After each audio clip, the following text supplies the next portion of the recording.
The global economy is expected to grow by 3% annually over the next half-century. But growth will be much stronger and much faster in emerging economies than in the developed countries of the OECD.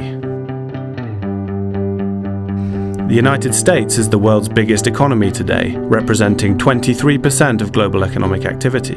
GDP will shrink to 18% by 2030 and just 17% in 2060. China, which produces about 17% of global GDP today, is expected to pass the US to become the world's biggest economy.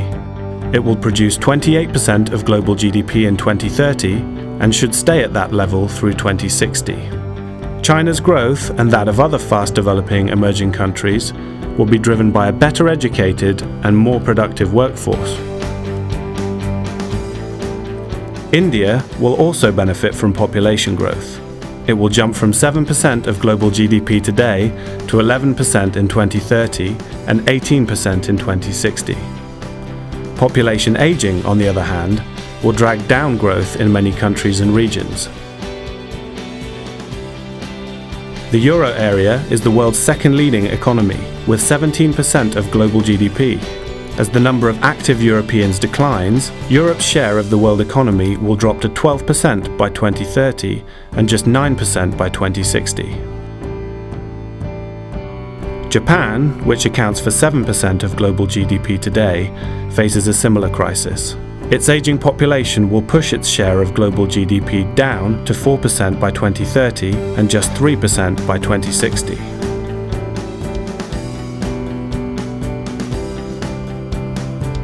Today, the 34-country OECD represents 65% of global GDP. This will drop to just 43% in 2060, smaller than China and India, and well below the combined GDP of emerging economies.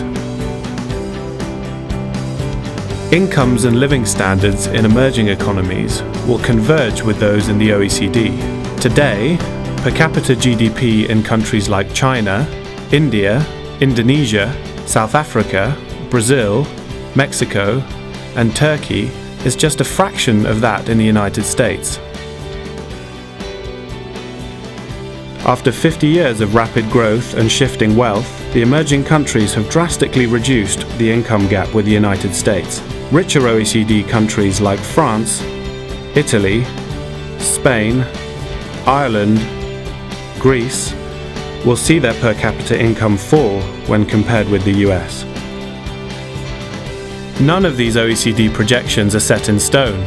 Improving public finances and implementing bold structural reforms can boost long-term growth and living standards in advanced and emerging economies alike.